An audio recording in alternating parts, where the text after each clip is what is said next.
Hey everybody, this is a short live stream before I go into my other live stream, but this live stream is to announce, hey Sean, how you doing? More than anything that, well, first of all, yeah, I'm in Oakland, I'm back in Oakland, I'm in town, I'm at my apartment, and I'll be here for the week. And tomorrow night at 7:30, for those of you who may not have been invited to the Warriors party, come by Luka's at 7:30. I'll have a live stream show. And I have two special guests. I announced Chris Dobbins is one, Richard Hike, who's a blogger, and another couple of other guests. We'll see, but I think considering how large their personalities are and how great people they are, Richard and Chris will be enough. Heck, either one of them is enough, and then of course there's me, right? And there's you. But I thought, it's about time I did more stuff, more live stuff, more things on the scene, and from wherever I am. I even do them back in Georgia just to get to know the town folk around, but why not? So that's the main reason for this, because I wanted to get the word out, no matter how many people know about it or don't know about it. I wanted to say, hey, you know what? This is what's going to happen. So I'm writing in the edit video part that Luka's, if you don't know, is located at 12, excuse me. It is located at Luka's at 2221 Broadway at Broadway and Grand Avenue in Uptown Oakland. And we will start at 7:30 p.m. and we will be in the back. We will be in the back. We will be in the back of Luka's, and not as opposed to, we won't be on the side, because there's a side area, right? That's kind of a dark room. We're not going to be there. We're going to be at the back of Luka's, and that's Tuesday night. So if you're headed to the Warriors party, I'm writing, if you're headed to the Warriors party, stop by first or come by after. And yeah, I'm actually gonna make another vlog and say, hey folks, don't go to the Warriors party. Come to mine. There will be no host bar. A no host bar is where you buy your own cocktails, right? I'm not gonna be responsible for anybody, having too much. That's not the plan at all. But it would be great to meet people who are around, who always say, hey, if you're in town, let me know. And so I'm doing that. I am actually letting you all know that I am going to be in town. And so what we're going to talk about, I think primarily what we're going to talk about is Oakland at a critical juncture on the eve of Game 3 and 4 of the NBA Finals in our fair city. Because what's going on with this city where it feels like everything is just sort of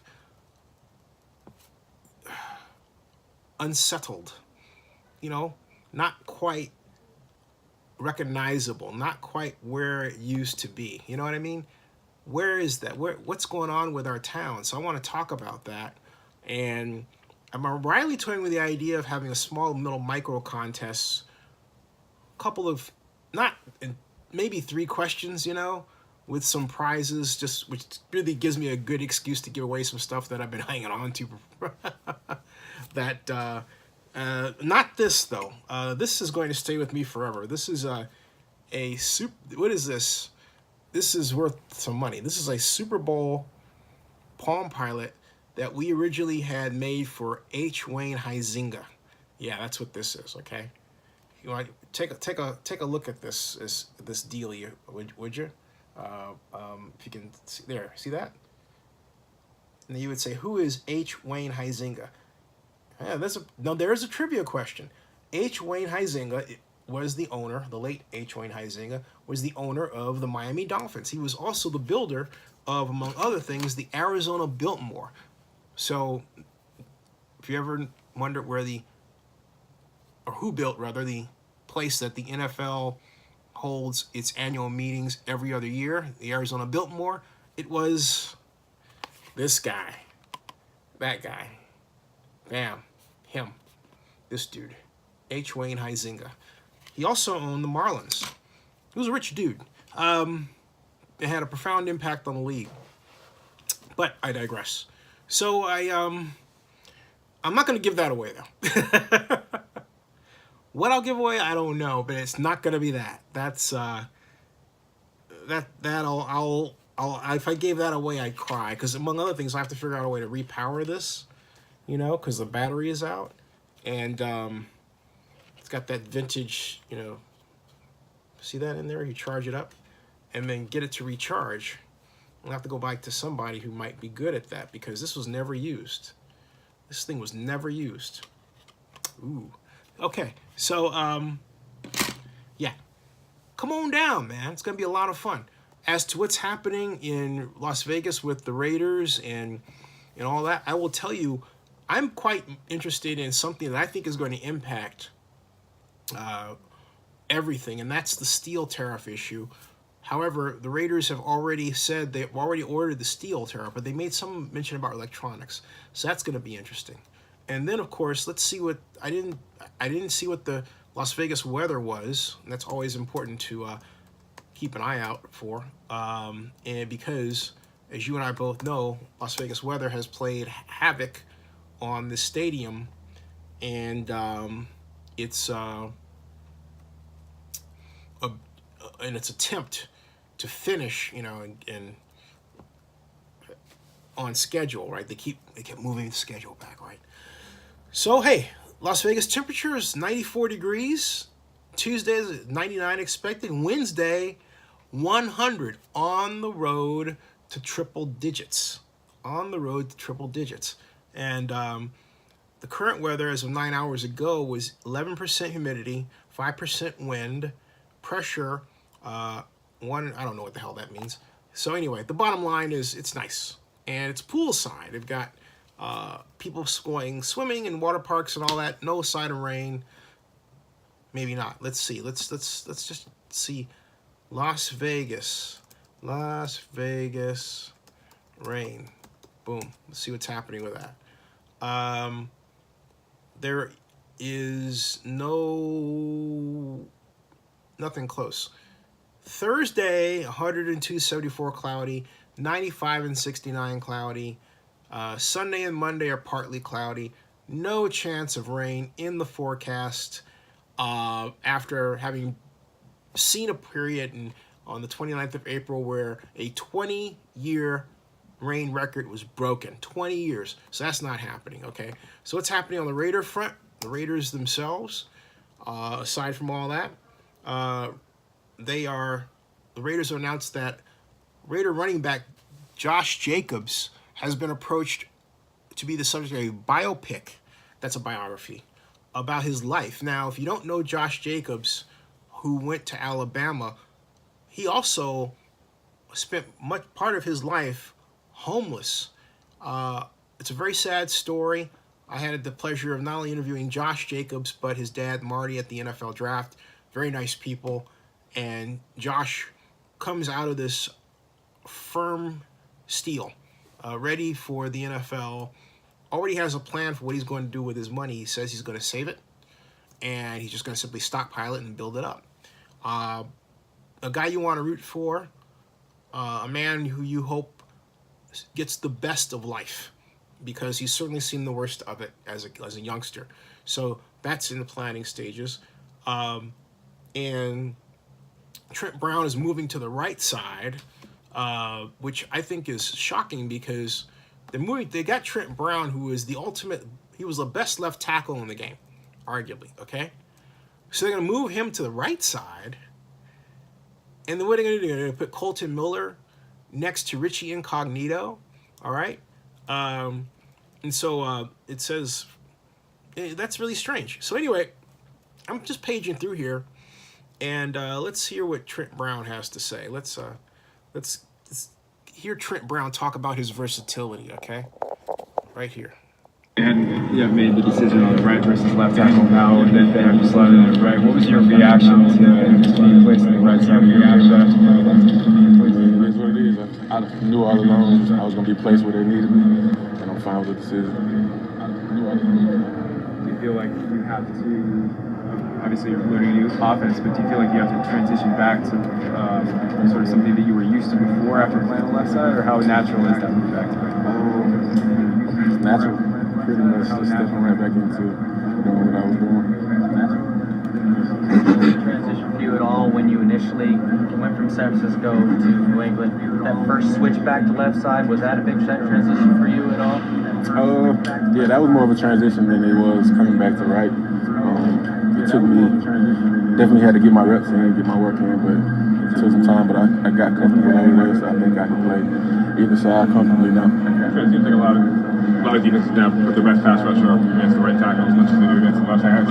Is there much difference in terms of the quality pass rusher facing either side against no, like you say, it's pass rushers. Now around the league, it's pass rushers on both sides, so you got to have pretty much a good tackle on both sides. At the 49ers, they draft you in the 7th round or whatever, and you play some for them. Then they trade you to New England, and then you go out and earn this gigantic contract, and it all of a sudden thrusts you into a spotlight that you maybe haven't seen before. Has it changed your life at all? Has it changed you? Not at all. I'm still a normal person. Still regular. Not at all. I'm still a normal person. Anything else, guys? That one day working with him, but what was it like having Richie Incognito out there on the field one day? What do you think about? I think you definitely feel his veteran presence just around the group, in the room. It's definitely going to help him a lot, I think. Young offensive tackles, Colton Miller especially. I think Colton has a lot of intangibles, a lot of things that work in his favor, and I think we'll be fine with him at left tackle. Work in his favor. How has Ian Jackson so far been sort of helping you in terms of learning the offense? Super helpful. All right, so here's the deal, okay? All right, so here's the deal, okay? A little echo there. Here's the deal, okay? And here's the deal, okay? Trent Brown is being asked to move back to his original position of right tackle. He was at left tackle, but it was at left tackle that he excelled with the New England Patriots. It was at left tackle that he produced the material upon which the Raiders thought, hey, you know what, we'll go and get this guy. I think that's a big mistake because, you know, I mean, no one's going to say, by the way, this is, you know, a terrible thing they're asking me to do, and oh my God, and I'm really sad that this is being put up on me and everything, you know. But the bottom line is they're setting him up, Trent Brown, for failure because I just want to. I'm curious to know. I'm gonna look at his history. Trent Brown, and then career. See what his career numbers say. Okay, Trent Brown stats from ProFootballReference.com. Hey, welcome to Zennie62. He played 16 games. His numbers were, let's see here. I'm trying to scroll down here. He was selected to the, okay, all right. 2015, he started with the San Francisco, then he moved over to New England in 2018. San Francisco, he was at left tackle, then they moved him to right tackle, and then they moved him back to left tackle. In 2018, he went to New England, and he, as it's noted here, this is not the best career chart, so I have to find something else. But the bottom line is he's switched back and forth between right tackle and left tackle for much of his career, but he made his bones, his notoriety with the Patriots last year in 2018. So it's, here we go. That's Oakland Raiders, free agency, and there's not, it's difficult to find some good stats on this guy. I never thought I would say that, but I'm saying it because Pro Football Reference is not good. Okay, here's trynfl.com. Maybe that'll be better, right? Okay, here we go. 16 games with the Patriots, 10 games with the Niners, 16 games with the Niners in 2016, 15 games with the Niners in 5 games with the Niners in 2015, okay? And situational stats, they don't have any, they don't have much on him. Game splits or logs. How about Trent Brown? How about this? Trent Brown, Pro Bowl. Do that one, okay? Pro Bowl, all right? Trent Brown, Pro Bowl. Patriots Trent Brown is Pro Football Focus highest graded offensive player. And okay, this is probably the best information we're going to get with respect to the fact that Trent Brown has to shift positions. Okay, so hold on for a second here. And this is Trent Brown played well for the New England Patriots in the regular season, but he's taken his game to a higher level in the NFL playoffs. The Patriots starting left tackle is the highest graded offensive tackle by Pro Football Focus through the first 2 rounds of the NFL playoffs. Brown has only played 1 playoff game, New England's AFC divisional round win over the Chargers, but he was impressive. The 25-year-old tackle was part of a Patriots offensive line that didn't allow a single sack.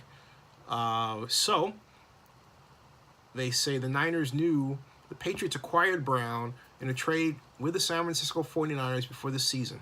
The 49ers probably wouldn't mind a do-over on that deal given how Brown has played during the 2018 campaign and the struggles San Francisco had offensively.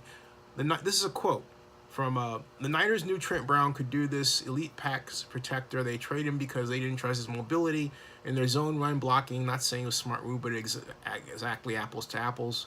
Brown and the Patriots will need another great playoff performance to beat the Kansas City Chiefs on the road in Sunday's AFC Championship game. So basically, the Raiders, if you want to look at this entire trade, all right, the Raiders traded for Trent Brown on the basis of one, not even one entire season, but the tail end of one season. That's what they did. That's what they did. That's what they did. They took Trent Brown on that basis alone. And now, after seeing the man perform well, gain accolades at left tackle with the Patriots, they're going to move him to right tackle. That doesn't make any sense to me. Does someone want to explain that to me? I mean, I'm not getting that, okay? So, it's just like Trent Brown has come back to the Bay Area and basically been, for all practical purposes, thrust into the same kind of set of problems that caused him not perform as well as he did when he was with the Patriots. Except this time, he's the NFL's highest paid offensive lineman. I mean, talk to me about that, okay? Talk to me about that, all right? I mean, and his deal was definitely eye-popping. I mean, no question about it. No question about it. Now, I'm reading this something from Pat's Pulpit, making the case for the franchise tagging of Trent Brown. I'm going to tell you something. You don't move a player from one position where they starred to back to a position or to a position where they did not star, okay? All right? So, Pedro, if they got him to block Von Miller, my point is he is being asked to play right tackle. And playing right tackle, I don't care if Von Miller's over there, it's an entirely other perspective to do that when you've got a situation that you can have a tight end there to chip on and take care of Von Miller. And the right tackle is not expected to retreat and have the same area outside of him as the left tackle does. You have a right tackle because generally if you run right, that person is expected to be able to be a road grader. All right? Let me put it this way. You don't bring a tackle in to say specifically, I want you to block this guy on the strong side. You bring a guy in to be a right tackle because he can basically run block on Von Miller or anybody else and move them out of the way because you run right. Because you have the tight end over there. Because the strength of your run blocking is generally on the right side. That's why. Your left side is generally the side that's open. Okay? It's open. And so basically you're asking Trent Brown there's a reason why the Patriots moved him over to the left side. And they moved him over to the left side because they saw something in his movement such that even though the Niners didn't think that he was mobile, he did well with the Patriots. Let me get to your comment here. And the count says, isn't the left blind side a quarterback? It's the blind side. Would you really want Colton Miller protecting your blind side of a QB? I would rather have, if you're asking me, and you're saying deal with the deck we've got is what I hear you saying to me, right? Okay, fine. From that perspective, yes, because Colton's already had a year under his belt on that side. He was drafted to be a left tackle. And if I feel like I can't trust him to execute a block longer than 1.12 seconds on that side, guess what? I'm not going to be designing pass plays longer than that. I'm going to be doing a lot of 5-wide short passes. I'm going to be doing a lot of shifts, man in motion, a lot of quarterback motion. I'm going to do everything that I can to scheme my way out of having Colton Miller block for longer than 1.21 seconds. You understand what I'm saying? If I can get 1.21 seconds out of a guy that's 6'9" and 270, 280, I'll take, 310, 320, I'll take it. All right? And that's Colton Miller. Okay? I'll take that. And the count says, I'm saying trust versus experience in comparison to the two. But see, I'm saying scheme can overcome both. If I understand my scheme, I understand scheme enough to design my plays in such a way that I can build that trust. So you're asking me to leave him in any situation with any kind of play. That's not smart football. Smart football is you design a scheme that is representative of what your players can and cannot do. Okay? That's my point. You design a scheme that's representative of what your players can and cannot do. Yeah. So I would not, I'm not optimistic about this season with what I just saw, because I'm matching that with the practice film that I've seen and video where they have Carr running play action fakes out of the eye, quick play action, very much like what Green Bay used to do, and a lot of crossing patterns. In other words, very basic approaches that are easy to stop, that tell me, first of all, the Raiders are going to emphasize the run. They're going to emphasize cross-field passing. But then I'm concerned with how much time they're going to get to block. I'm concerned that they're not going to be designing schemes that are innovative enough to get guys like Antonio Brown wide open in approaches we haven't seen before. We don't see a lot of. They're going to be vanilla and conventional, and my fear is that that vanilla and conventional approach is going to wind up with a 6-10 or 8-8 record. That's my fear. I don't know about you, but I'm not optimistic. When you get a star player like Trent Brown, and you saw his attitude, I mean, he wasn't exactly jazzed about it, okay? What did he say? It is what it is. What does that mean? Let me look that up real quick. It is what it is. What is it is? Let me see. It is what it is. There's even like here's the definition for it is what it is. And typed it in Google, right? Wikipedia has it. The Urban Dictionary has it. It is what it is an idiomatic phrase indicating the immutable nature of an object or circumstance and may refer to it is what it is. A 2001 film by Billy Frolick. It is what it is, a 2007 autobiography by David Coulthard. It is what it is. Conversations about Iraq. Okay. That's now the Urban Dictionary might give us a better view of here. Okay. The Urban Dictionary says this is classic, all right? And I think this reflects what Trent Brown was actually thinking. Top definition. It is what it is. Used often in the business world, this incredibly versatile phrase can be literally translated as fuck it. So basically, Trent Brown said, fuck it. Here, they offer some other examples. The client changed the deadline to today. Well, it is what it is. Okay? Fuck it, screw it, I don't care. This is ridiculous. Nothing we can do now.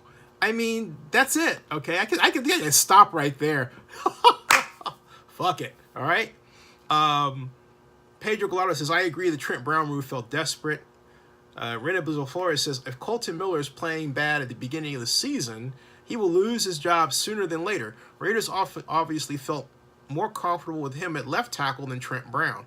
But my point is, what kind of scheme are they going to run?